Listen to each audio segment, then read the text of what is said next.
अभिनंदन अपार। बहुत बहुत स्वागत है दोस्तों आपका मेरे इस फेसबुक यूट्यूब चैनल आज़ादी की कहानी के 26वें एपिसोड में। हम बिहार के उग्रवादी आतंकवादी क्रांतिकारियों के सामाजिक एवं आर्थिक पृष्ठभूमि पर विगत एपिसोड में चर्चा कर रहे थे। उसी को आगे बढ़ाते हुए हम आपको बताना चाहते हैं कि यद्यपि बिहार के विभिन्न भागों में नए वर्गों के उदय की यह प्रक्रिया एक जैसी नहीं रही, किंतु देर सवेर इन वर्गों की भूमिका ने संपूर्ण बिहार को प्रभावित किया तथा बिहार के उग्रवादी आतंकवादी क्रांति को भी प्रभावी ढंग से उत्प्रेरित किया। जब तक बिहार में अंग्रेजी शासन का आधिपत्य रहा, तब तक उसके दौरान बिहार में राजे रजवाड़े, जमींदार, कृषक वर्ग, श्रमिक वर्ग, मध्यम वर्ग एवं बुद्धिजीवी वर्ग प्रमुख बने रहे।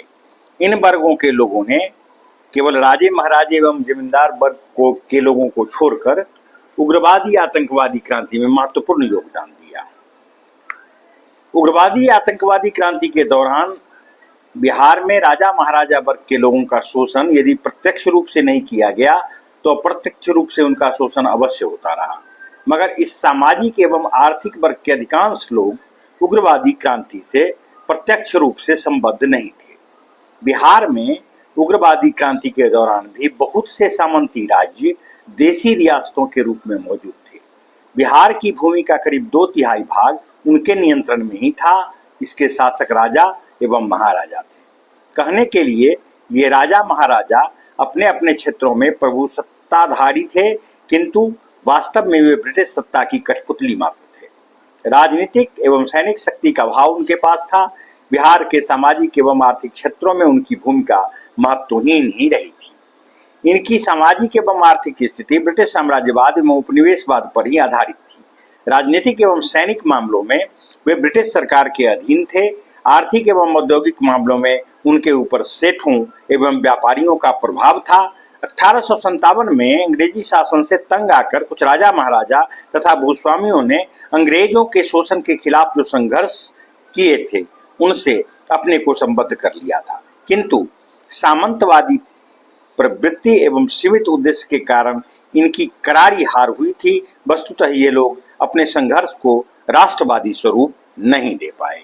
खूनी संघर्ष एवं शहादतों के बावजूद राष्ट्रीय आंदोलन का रूप इस विद्रोह को दिया नहीं जा सका। उग्रवादियों की गतिविधियों में भी तीव्रता नहीं थी। 1858 में महारानी विक्टोरिया ने इन्हें संरक्षण प्रदान किया और राजनीतिक दृष्टिकोण से इन्हें हानि रहित मानते हुए यह घोषणा की कि इनके अधिकार, सम्मान एवं प्रभाव की रक्षा उसी प्रकार की जाए जैसा कि स्वयं महारानी के अधिकार एवं सम्मान की रक्षा की जाती है। स्वाभाविक था कि इस घोषणा से उनमें उग्रवादी प्रवृत्ति विकसित नहीं हो पाई। राजे महाराजे के रूप में ब्रिटिश शासन को बिहार में प्रतिक्रियावादी, गैर राष्ट्रवादी, गैर उग्रवादी, वफादार सामंती साथी मिल गया था, जिसका प्रयोग उन्होंने भारतीयों में फूट डालने तथा आजादी के लिए प्रेरित ताकतों के विकास में रोड़ा अटकाने के लिए किया। ब्रिटिश उपनिवेशवाद ने बिहार के राजे महाराजों को अनेक प्रकार से प्रभावित किया, जिसके फलस्वरूप उन्होंने उग्रवादियों को न तो सहयोग दिए और न ही उनके साथ वे सहानुभूति प्रदर्शित कर पाए। वे शक्तिहीन कर दिए गए, कठपुतली बना दिए गए। दूसरी बात यह भी थी कि राजे महाराजों की आर्थिक व्यवस्था स्थानीय न रहकर राष्ट्रीय व्यवस्था का अंग मात्र बन गई और इस प्रकार रियासतें आर्थिक शोषण से बच नहीं सकी। बिहार के कुछ राजे महाराजे उद्योग धंधों के क्षेत्र में भी उतर आए। जैसे जैसे बिहार में उग्रवादी आतंकवादी क्रांति की भावना जोर पकड़ती गई, वैसे वैसे राजे महाराजाओं का यह वर्ग इस नई लहर से आतंकित हो उठा एवं सुरक्षा प्राप्त करने के उद्देश्य से ब्रिटिश प्रशासन का और अधिक भक्त हो गया। ब्रिटिश उपनिवेशवाद एवं इसका हित उग्रवादी आतंकवादी ताकतों से सर्वथा विरोधी था और इसी प्रकार अंग्रेजों ने इनका उपयोग राष्ट्रीय आंदोलनकारी एवं क्रांतिकारी शक्तियों के विरुद्ध किया। इसका प्रतिक्रियावादी दृष्टिकोण उभरकर सामने आया और जमींदारों के साथ मिलकर उन्होंने उग्रवाद विरोधी भूमिका निभाते हुए साम्राज्यवादी ताकतों का साथ दिया। उग्रवादियों की आंधी से बचने के लिए उन्होंने ब्रिटिश उपनिवेशवाद की छत्र छाया को आवश्यक समझा और प्रगति विरोधी भूमिका निभाई। आश्चर्य की बात यह रही कि ब्रिटिश पूंजीपति वर्ग ने जहां इंग्लैंड में सामंतवादी और राजशाही को उखाड़ फेंका, वहां दूसरी ओर भारत में अपने शासन में इनको बनाए रखा। इसका कारण स्पष्ट था। ब्रिटेन में पूंजीवादी विकास के लिए सामंतवादी व्यवस्था एवं राजशाही को उखाड़ा गया और भारत के भिन्न भिन्न प्रांतों में उपनिवेशवादी शासन को बनाए रखने में तथा उग्रवादी आतंकवादी लहर को रोकने के लिए इनको कायम रखना आवश्यक समझा गया। जनतंत्र के कट्टर विरोधी इन शासकों के अधीन बिहार की जनता अधिकारहीन रही, उनका शोषण निरंतर जारी रहा। जहां ब्रिटिश भारत में अंग्रेजों का कानून चलता था, वहां अब भी बिहार के राजा महाराजा का अत्याचारी एवं शोषणात्मक कानून कायम था। अतः उग्रवादी आतंकवादी क्रांति के समय बिहार के राजे महाराजे इस क्रांति में प्रतिरोधी की भूमिका निभा रहे थे। उग्रवादी क्रांतिकारी इनको भी निःशक्त करने का प्रयास कर रहे थे, जो उन्होंने आवश्यक समझा। जब जब भारत में राष्ट्रवादी शक्तियों ने वैधानिक सुधारों की मांग की, उन मांगों के प्रति उग्रवादी आतंकवादियों के हृदय में कोई विश्वास नहीं था। तब तब इन राजे महाराजाओं को विधानसभा में आवश्यकता से अधिक प्रतिनिधित्व प्रदान किया गया। 1935 के भारत सरकार अधिनियम के प्रावधान के अनुसार यहाँ के भूस्वामियों को बिहार विधानसभा में विशेष प्रतिनिधित्व दिया गया। विधानसभा के भूस्वामी प्रतिनिधियों ने न तो राष्ट्रवादी तत्वों को और न ही उग्रवादी आतंकवादी तत्वों को कोई सहयोग प्रदान किया। भारत सरकार अधिनियम के अनुसार उनको विधानमंडल के उच्च सदन में भी विशेष प्रतिनिधित्व प्रदान किया गया, परंतु उन्होंने न तो क्रांतिकारियों और न ही राष्ट्रवादियों के विचारों को प्रोत्साहित करने का प्रयास किया। संविधान सभा के कुल 386 सदस्यों में से इनके 93 बिना निर्वाचित किए गए प्रतिनिधि भी सम्मिलित किए गए। इस व्यवस्था का विरोध भी आतंकवादियों द्वारा किया गया। भूस्वामियों के व्यवहार एवं दृष्टिकोण को देखकर तथा क्रांतिकारियों की गतिविधियों के प्रतिकूल रवैये को देखते हुए क्रांतिकारियों ने इनका भी विरोध किया। अंग्रेजी शासन की बैसाखी छूट जाने से ये पंगु राजे महाराजे लड़खड़ा गए एवं जब भारत स्वतंत्र हुआ तो उनको घुटने टेकने के लिए विवश होना पड़ा।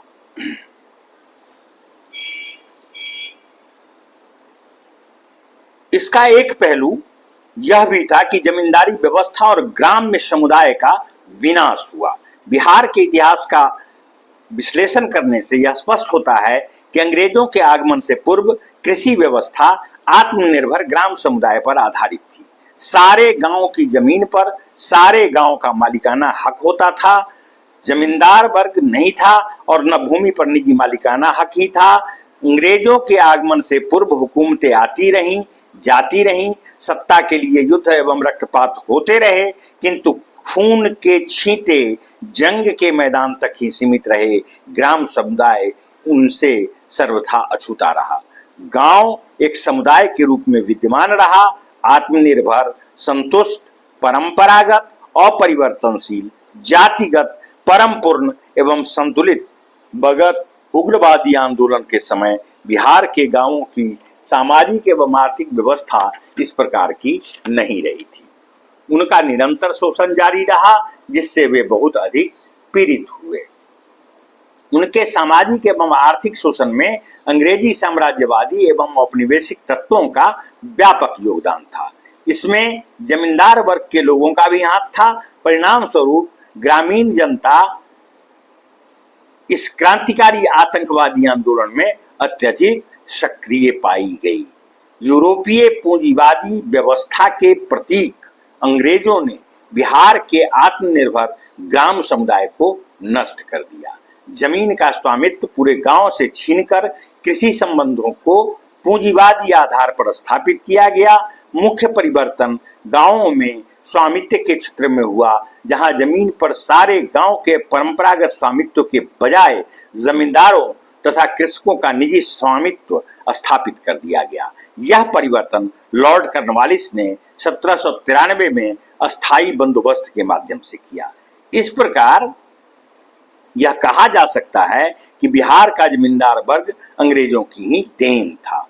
इस वर्ग को अस्तित्व और अस्थायित्व प्रदान करने के पीछे अंग्रेजों के दो मुख्य उद्देश्य थे। पहला, जमीन का आसानी से लगान वसूल करना, और दूसरा, भारत में ब्रिटिश शासन का एक ऐसा भरोसेमंद, राजभक्त तथा वफादार वर्ग खड़ा करना जिसका जनता पर भी पूरा नियंत्रण हो। जनता पर नियंत्रण का स्वरूप शोषण के रूप में बढ़ गया तथा यह इतना अधिक बढ़ता गया कि जनता उनके शोषण से तंग आ गई। जनता का शोषण इतना अधिक व्यापक पैमाने पर और उत्पीड़नात्मक पद्धति पर आधारित था कि इसे दूर करने के लिए उग्रवादी आतंकवादी क्रांति अनिवार्य सी मानी जाने लगी। बिहार के जमींदारों ने अंग्रेजों की अंधी तरफदारी की और ब्रिटिश सरकार ने भी जमींदार वर्ग को उचित मान एवं सम्मान प्रदान किया। राजा महाराजाओं की तरह बिहार के जमींदारों का रूढ़िवादी वर्ग भी ब्रिटिश साम्राज्यवाद एवं उपनिवेशवाद का समर्थक रहा था। बिहार की गरीब जनता की लूट में अंग्रेजों ने जमींदारों को भी हिस्सा दिया और इस प्रकार बिहार में ब्रिटिश हुकूमत को जमींदारों के रूप में एक देशी सामाजिक आधार उपलब्ध हो गया। उग्रवादी आतंकवादी क्रांति 1940-47 के समय इस सामाजिक वर्ग ने ब्रिटिश प्रशासन को ही सहयोग दिया, जबकि सामान्य जनता ने ब्रिटिश प्रशासन एवं उसके समर्थक जमींदार वर्ग का विरोध कर उसे समाप्त कराने के लिए प्रयास किया। भारतीय राष्ट्रवादी आंदोलन के प्रति जमींदार वर्ग का दृष्टिकोण एवं व्यवहार राजा महाराजाओं के दृष्टिकोण एवं व्यवहार से भिन्न नहीं था। जहां तक उग्रवादी आतंकवादियों का प्रश्न है, उनके प्रति इनका व्यवहार अत्यधिक प्रतिरोधात्मक था।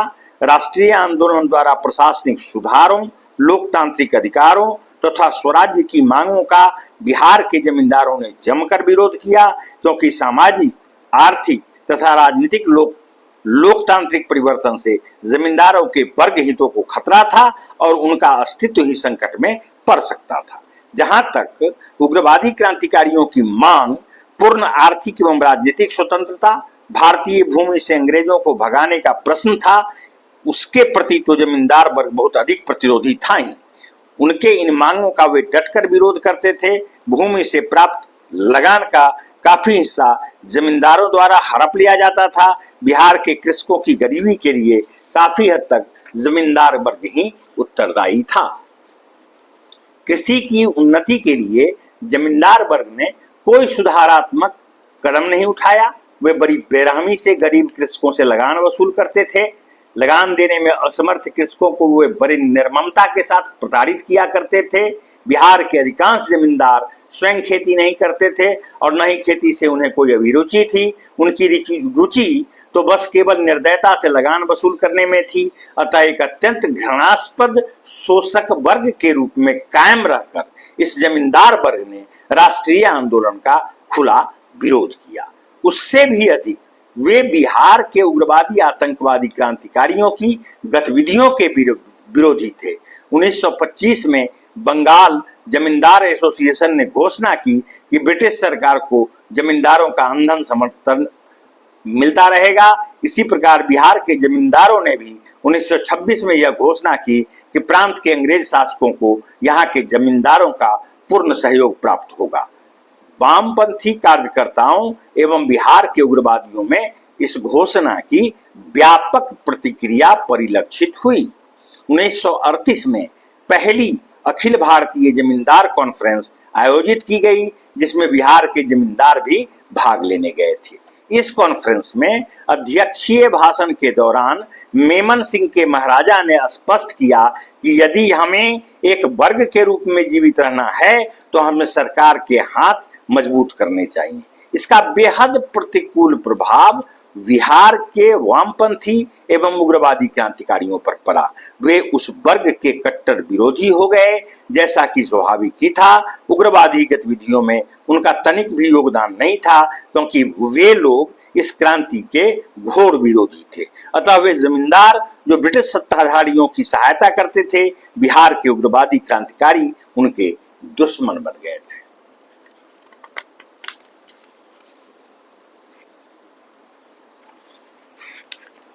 बिहार का कृषक वर्ग सर्वाधिक दुष्प्रभावित वर्ग था। बिहार में अंग्रेजी शासन का सबसे घातक प्रभाव यहाँ के कृषकों पर पड़ा था। बिहार में इसी सामाजिक वर्ग के व्यक्ति उग्रवादी आंदोलन में सबसे अधिक सम्मिलित हुए थे, क्योंकि इनका ही सबसे अधिक शोषण भी किया गया था। आत्मनिर्भर ग्राम व्यवस्था में कृषक भूमि जोतता था, सारे गांव के लिए फसल उगाता था, लेकिन लगान के दुखदाई चाबुक से वह भी मुक्त नहीं था। अंग्रेजों ने जमींदारी प्रथा प्रारंभ की, जिससे बटाईदार किसानों तथा भूमि के मालिक किसानों के दो पृथक वर्ग का जन्म हुआ। बटाईदार कृषक जमींदारों से बटाई पर जमीन लेते थे और इसके लिए एक निश्चित लगान उन्हें जमींदारों को देना पड़ता था। इसी प्रकार भूस्वामी भी कृषकों पर लगान की चाबुक से करारी मार करते थे। इस लगान के भुगतान तथा जानवर, बीज आदि खरीदने के लिए उन्हें ऊंची सूद पर सूदखोरों से कर्ज लेना पड़ता था और इस प्रकार उनकी मुसीबतों का कभी खत्म नहीं होने वाला सिलसिला प्रारंभ होता था। कृषक न केवल जमीन से बेदखल होता था, बल्कि कर्ज चुकाने के लिए उसे बेगार करने पर भी मजबूर होना पड़ता था। समाज के इन शोषित वर्गों को प्रेरित एवं प्रभावित कर अपने शोषकों का प्रतिरोध करने हेतु तत्पर करने में वामपंथी कार्यकर्ताओं एवं क्रांतिकारियों ने अहम भूमिका निभाई, जिसके फलस्वरूप वे शोषण करने वाले वर्ग से प्रतिशोध लेने के लिए कटिबद्ध होकर उग्रवादी आतंकवादी क्रांतिकारियों के साथ संबद्ध हो गए। ऐतिहासिक तथ्यों के पुनरावलोकन से यह स्पष्ट होता है कि अपने शासन के प्रारंभिक काल में 1765 से 1793 अंग्रेजी सरकार का ध्यान भारतीय कृषकों से अधिक लगान वसूल करने में था। ब्रिटिश सरकार के लगान, जमींदारों की जमीन के किराए तथा सूदखोर के सूद की तीन तरफा मार से कृषक जल्दी ही भूमिहीन हो जाता था और कृषि श्रमिक के रूप में परिवर्तित हो जाता था। स्वभावतः वे प्रतिक्रियात्मक हो गए थे। उनको संगठित कर नेतृत्व प्रदान किया वामपंथी नेताओं एवं कार्यकर्ताओं ने, जो इस क्रांति के समय अत्यधिक सक्रिय थे। भूमि के मालिक किसान सूद तथा कर चुकाने के चक्कर में अपनी जमीन बेचने के लिए मजबूर हो जाते थे। आमतौर पर कृषकों की आय का 2/3 भाग इन शोषकों द्वारा शोषण कर लिया जाता था। प्राकृतिक आपदाओं यथा अनावृष्टि, अतिवृष्टि आदि के कारण जब पैदावार कम होता था, तब कृषक लगान कम करने के लिए प्रार्थना करते थे, जो प्रायः निरर्थक ही सिद्ध होती थी। न तो सरकार उनके साथ रियायत करती और न ही जमींदार। सूदखोर तो किसी भी कीमत पर अपना सूद वसूलने को तत्पर रहता था। यूरोपीय औद्योगिकरण के फलस्वरूप बिहार के तथा अन्य प्रांतों के गृह उद्योग धंधों में काफी गिरावट आई। इसने कृषकों की स्थिति और दयनीय बना दी। बिहार के नगरीय क्षेत्रों में गृह उद्योग एवं कुटीर उद्योग से उत्पादित वस्तुओं की मांग में काफी गिरावट आई। नगर के शिल्पी, कारीगर, बुनकर, जुलाहे, दस्तकार, बर्तन बनाने वाले, लुहार, सुनार आदि नगर छोड़कर बिहार के गांवों की ओर भागे और कृषक तथा कृषि श्रमिक के रूप में परिवर्तित हो गए। उनके परिवार की सामाजिक एवं आर्थिक स्थिति निरंतर दयनीय होती चली गई। गांव के भी गृह उद्योग तथा शिल्प आदि नष्ट हो गए और ग्रामीण व्यवस्था, जो कृषि तथा लघु उद्योगों का मिश्रण था, कृषि प्रधान मात्र ही रह गई। इस प्रकार बिहार में रोजगार के संदर्भ में सारा दबाव कृषि पर आन पड़ा। खेत छोटे होते गए, पैदावार में कमी आती गई। इस प्रकार बिहार एक कृषि प्रधान प्रांत ही बनकर रह गया था। भारत के अधिकांश प्रांत केवल अंग्रेजों के उद्योगों के लिए कच्चा माल तैयार करते थे। कृषि व्यवस्था का वाणिज्यीकरण हो गया एवं कृषक अनाज के बदले रुई, जूट आदि पैदा करने के लिए बाध्य हो गए, क्योंकि उनको अपनी आर्थिक आवश्यकताओं की पूर्ति हेतु मुद्रा की आवश्यकता थी। इसके अतिरिक्त उनकी फसल भी व्यापारियों, सूदखोरों तथा बिचौलियों द्वारा कम दामों में खरीद ली जाती थी, जो किसानों के श्रम की खुली लूट थी। अंग्रेज पदाधिकारी एवं पुलिस दल के लोग बिना मूल्य चुकाए उनके उत्पादन पर जबरदस्ती कब्जा कर लेते थे। भारतीय व्यापारियों पर अनेक प्रकार के प्रतिबंध आरोपित किए गए थे, जबकि विदेशी व्यापारियों पर किसी प्रकार का कोई प्रतिबंध आरोपित नहीं किया गया था। इस तरह यह साफ होता है कि कृषि पर निर्भरता तथा कृषि उत्पादकों के निर्दयतापूर्ण शोषण से भारत के अनेक प्रांतों में अकालों का सिलसिला आरंभ हुआ, जिसने स्थानीय, अनियमित एवं सीमित कृषक संघर्षों को जन्म दिया। धन्यवाद।